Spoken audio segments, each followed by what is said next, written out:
Hours after a small plane landed on the 5 in Del Mar, traffic is flowing once again. Drivers clipped by that plane share their near catastrophic experience. Local doctors called for another mask mandate in San Diego County. The fears backing their call and the county's response tonight. And while everyone over the age of 12 is eligible to get a COVID vaccine, a huge chunk of our population still can't. As part of our back to school coverage, a look at the process for when children under 12 can get their shots. ABC 10 News at 6 starts now. A shocking sight caught commuters on the 5 off guard this afternoon as a small plane made an emergency landing on the freeway just after noon. It clipped at least 4 vehicles. You can see part of the plane's wing came off. It was stuck in this SUV's rear window. And while traffic was backed up for hours, no one was seriously hurt. And around 4 this afternoon, the plane was finally loaded onto a flatbed and taken away. The freeway opened once again tonight. Good evening. I'm Kimberly Hunt. And I'm Steve Atkinson. There is still much more that we're learning about the moments before that emergency landing. Let's go live to our ABC 10 News reporter Rachel Bianco in Del Mar with what we know so far tonight. Rachel. Hi, Steve and Kimberly. Traffic is pretty much back to normal here on the 5 near Via de la Valle. The CHP says this easily could have been a tragedy. Instead, it was frightening for many drivers and an inconvenience for far more. The view from Sky 10 shows the small plane in the middle of the busy freeway, the nose of the aircraft hanging over the center divide. It happened just after noon on the southbound 5, just south of Via de la Valle. The plane is a single-engine Piper PA-32. It clipped 4 cars. Sarah Tribbets is one of them. We basically broke the fall for the plane, like it landed on the back of the car, and then I think it must have like kind of spun around because the car back there has like a wing in it. The impact shattered their back window and doused them with jet fuel. We heard it and felt it, and then there was glass like everywhere, like it shattered back there all the way up until the front seats, like it was all over. It's like I had glass in my mouth. The wing of the plane ended up lodged in the back of this car. The woman and young child inside were taken to the hospital for observation, also doused with jet fuel. The pilot and his passenger had just taken off from Montgomery Field and were headed to La Jolla when he began having mechanical trouble. He tried to land in a nearby field but was unable. He and his passenger walked away without any injuries. Anytime a plane lands on a freeway, it's going to be pretty catastrophic. Luckily, it's minor injuries. The plane is registered to a man in Carlsbad. 2 men were on board. They did not want to talk to the media. We're going through the audio from the pilot's call to air traffic control, and we'll have that for you new coming up at 7. Reporting live in Del Mar, Rachel Bianco, ABC 10 News. What a sight there today. Thank you, Rachel. And tonight we're hearing from a San Diego police officer, Wade Irwin, reliving the night 5 years ago when he and his partner, J.D. de Guzman, were shot in their patrol car.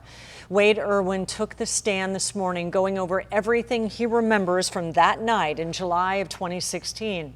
And we have been asked not to show his face. Today, fighting back tears, he talked about the moment his brothers in blue arrived to render aid. It was the best feeling in the world to know that my fellow officers and brothers were there to be with me and take care of me and provide me aid. Prosecutors say Jesse Michael Gomez was the shooter. Gomez's attorneys have said Gomez didn't know that he was shooting at police officers when he was approached by 2 men that night. The attorneys say he was under the influence of methamphetamine and shot the officers out of fear for his life because he was in a gang-infested neighborhood. De Guzman was a 16-year veteran of the department. He died at the hospital. Irwin was hospitalized for almost a month. Prosecutors are seeking the death penalty for Gomez.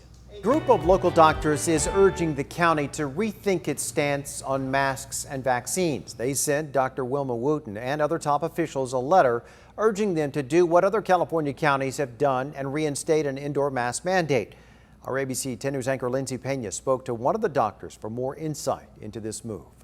Seeing so many people go maskless in public in San Diego County recently is concerning for some physicians. For us, the best way to control this is either be vaccinated and wear a mask, at least for right now, especially indoors, because we know these things are transmitted in the air. Dr. Will Sang is a member of the San Diego County Medical Society. He and others sent this letter to the county on Monday that reads in part, "We call upon you to require indoor masking for all people, regardless of vaccination status. We also call upon you to further safeguard our community by requiring vaccination for indoor dining, bars, gyms, and entertainment venues." If you wear a mask, you can decrease the risk of transmission from 66% down to 16% if you can wear a mask. ABC 10 News reached out to the county, which says the county is reviewing the letter. We continue to follow the California Department of Health masking requirements. In most settings, masks are required for those who are unvaccinated and recommended for those who are vaccinated. Dr. Sang says he and other doctors are troubled by the increase in COVID patients and worry that hospitals and healthcare workers could become overwhelmed once again. All physicians are alike in a sense that we want to make sure our patients do well. And right now we're seeing them not do well, which concerns us. Lindsay Pena, ABC 10 News. Just last week, Los Angeles became the first California county to reinstate a mask mandate at major outdoor events. Masks are also required in daycare centers for children 2 and older, but one North County center is giving parents the choice whether to make their children mask up. In an email, Children's Paradise and Infant Centers said it came up with the parent choice, staff choice plan in order to stay neutral in the mask debate. But this approach violates the state's child care licensing rules and could lead to fines or even losing their license. An Oceanside woman told our partners at KPBS she pulled her children from the center the day she got the email. If nothing else, at least care about, like, this is your business and you're gonna, you potentially could lose your license. And I'm not to mention, I would imagine there would be some kind of liability if, let's say, a child caught it at a negligent child care and, God forbid, lost their life. If that was my child, I would I would hold that place liable. Children's Paradise owns 5 centers in the North County taking care of children as young as 6 weeks old and up to 12 years. San Diego County's daily COVID cases are back above 1,000. There were just over 1,300 new infections reported today. The county also says 3 more people have died from the virus. President Biden is defending his deadline to withdraw U.S. troops from Afghanistan 1 week from today. In a speech from the White House, he insisted evacuations are ramping up, but added he has asked the Pentagon for a contingency plan in case the deadline is missed. The sooner we can finish, the better. Each day of operations brings added risk to our troops. But the completion by August 31st depends upon the Taliban continuing to cooperate. The president says more than 70,000 people have been evacuated from Afghanistan since August 14th. Tens of thousands of Afghans, many who helped the U.S., are still trying to leave. The Taliban continues to call August 31st a red line and now says it will block Afghans from leaving the country at the airport.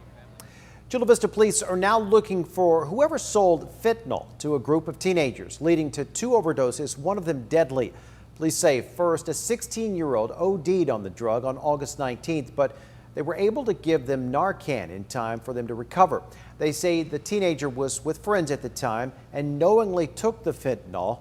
The very next day, they say a 17-year-old who had been with the very same group the day before overdosed on the drug. Tragically, they could not be revived and died. Now police want any information about anyone who was selling fentanyl, especially to children. The recall election is 3 weeks away. For an in-depth perspective, we spoke to Gray Davis, the only California governor to be successfully recalled. And Davis was reelected governor in November of 2002. He was recalled 11 months later after 55% of the voters said he should be ousted.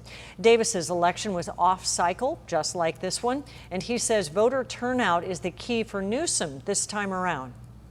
We believe by election day, Democrats will have gotten the message that there's an awful lot at stake on this ballot. And if you don't bother to vote, you may find out that the state will head in a much different direction than you wanted when you voted in Gavin Newsom a couple years ago. Looking at both Davis and Newsom's gubernatorial wins, Newsom had about 4 million more total votes.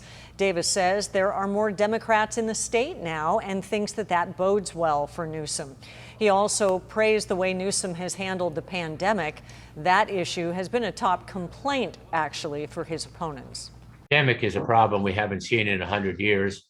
There's no script for it. There's no playbook.